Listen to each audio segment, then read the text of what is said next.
A new missile just entered the war, not a new wave, a new weapon.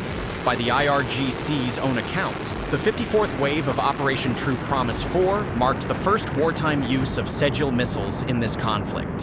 The Sejjil is a solid-fuel, medium-range ballistic missile with an estimated range of 2,000 to 2,500 kilometers. Solid fuel sharply compresses the launch prep window because the missile does not need to be fueled immediately before launch. It can be stored ready and fired fast. Every solid fuel system Iran adds to the rotation compresses the time Israel's defenses have to detect, classify, and engage. And the Sejjil is not a small missile. It is a two-stage system designed to carry heavy payloads deep into enemy territory. Iran publicly tested the Sejjil in 2009 and resurfaced it in exercises years afterward.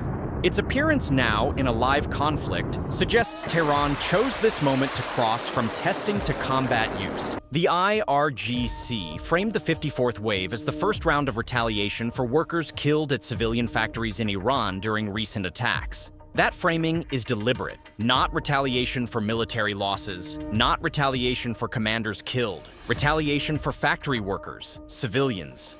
Tehran is binding its escalation to a narrative of civilian harm, making every new weapon deployment a response to what it calls attacks on its people, not its military. The IRGC said the strikes targeted both Israeli targets and American military assets across the region. The Sejjil's debut was not introduced as a test, it was introduced as an answer. The Sejjil wave did not arrive in isolation, it followed a rapid sequence. Iran said the 52nd wave extended beyond Israel to US-linked sites in Iraq and Kuwait, but the exact target list remains Tehran's version.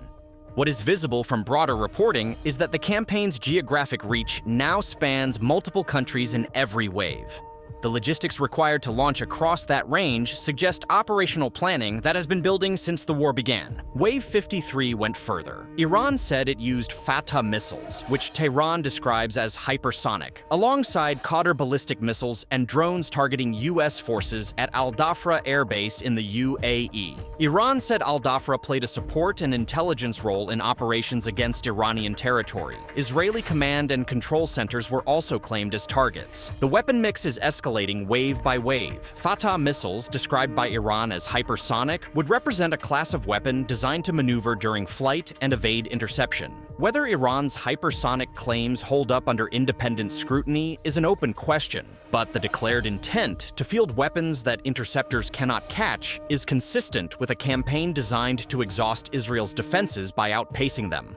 And then came the report that reframed everything. Semafor, citing unnamed US officials, reported that Israel informed the United States this week that it is running critically low on ballistic missile interceptors. The US had been aware of Israel's low capacity for months. One official told Semafor, "It is something we expected and anticipated." Israel had entered the current war already low on interceptors from last summer's conflict with Iran. The long-range defense system has since strained under the weight of a campaign that has now reached 54 waves. The interceptor crisis is not a surprise to Washington. It is a known trajectory, and Tehran appears to know it too. The situation has worsened because of a specific tactical choice Iran made weeks ago, adding cluster munitions to its ballistic missiles. CNN and AP, citing Israeli military officials, reported that roughly half of the projectiles Iran has been launching toward Israel were cluster munitions. Israeli officials told AP the warheads they were examining contained roughly 20 to 24 bomblets. Each bomblet is small, fast, and dispersed over a wide area. Israel's air defenses have intercepted most ballistic missiles successfully, but the bomblets present a different problem. They are too small and arrive with too little warning for the interception systems designed to stop the carrier missile. One bomblet killed 2 people on the outskirts of Tel Aviv last week. Others have caused injuries across multiple strikes. The Semafor report raised an immediate question. Will the US share its own interceptors with Israel? The answer so far is ambiguous. One US official told Semafor, We have all that we need to protect our bases and our personnel in the region and our interests. Israel is coming up with solutions to address their shortage. That statement draws a line. America's interceptors protect American bases. Israel's shortage is Israel's problem to solve. If that posture holds, it means the most powerful military on Earth is fighting alongside Israel, but not sharing the one resource Israel needs most: the missiles that stop other missiles. The Semafor quote suggests distance, not abandonment. Washington signaled its first duty is protecting its own forces, while Israel looks for ways to cover any shortfall. Trump's public framing contradicted the caution of his own officials. He said earlier this month that Washington has a virtually unlimited munitions stockpile. White House Press Secretary Carolyn Leavitt said U.S. stockpiles are more than enough to achieve Trump's goals against Iran and beyond. Virtually unlimited. More than enough. That language is designed for domestic consumption. It projects strength. But the unnamed official who told Semafor that Israel is coming up with solutions on its own was projecting something else entirely: distance.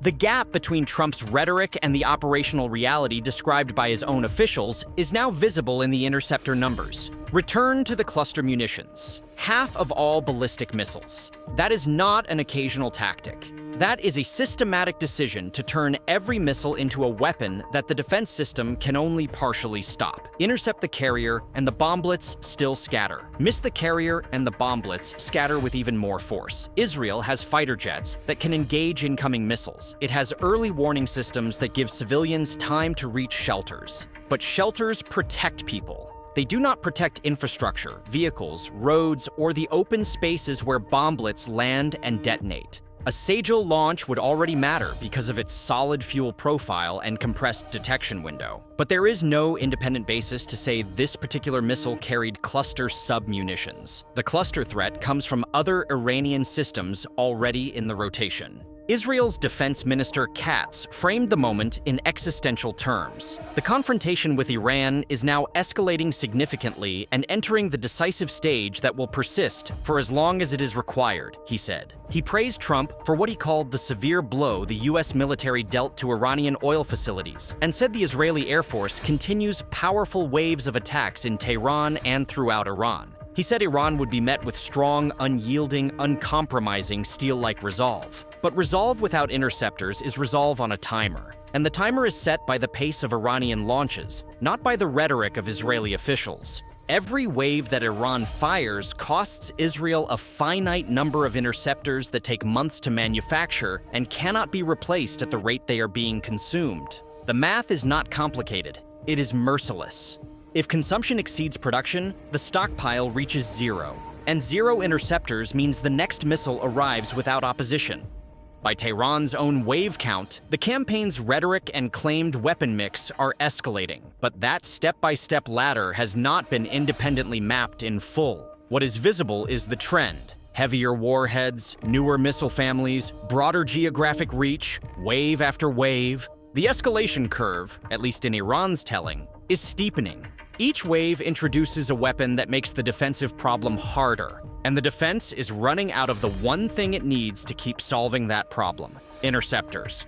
The shortage claim is now public, though not settled. Semafor reported it from unnamed U.S. officials. Israeli officials publicly denied that Israel is critically low. The White House responded with assurances about American stockpiles. But even a disputed report changes the information landscape. Iran's IRGC monitors Western reporting as closely as any intelligence agency, and the mere publication of the claim shapes Tehran's calculations. The more missiles Iran fires, the fewer interceptors Israel has. The more cluster bomblets it deploys, the more each interception costs in defensive resources. And the more waves it launches, the closer it gets to the moment when the defense system cannot keep pace with the offense. That moment may not have arrived, but the Semafor report suggests it is closer than any official wanted to admit publicly. And the Sejjil's debut in Wave 54 suggests Tehran is accelerating, not conserving. Sejjil missiles, cluster warheads, hypersonic claims, 54 waves, an interceptor shortage confirmed by US officials, a president who says the stockpile is unlimited, an official who says Israel is on its own, a defense minister calling it the decisive stage, and a factory worker in Iran whose death just became the justification for the heaviest weapons Tehran has deployed yet. The war is no longer about whether Iran can hit Israel. It is about whether Israel can keep stopping it. And for the first time in this conflict, the answer to that question is no longer automatic. It depends on production rates, on Allied willingness, on how many waves Iran has left to fire, and on whether the Sejjil changes the math in ways the older missiles did not. 54 waves in. The defense is still holding, but the margin is shrinking, and Iran knows it. Subscribe to WLA for daily geopolitical analysis.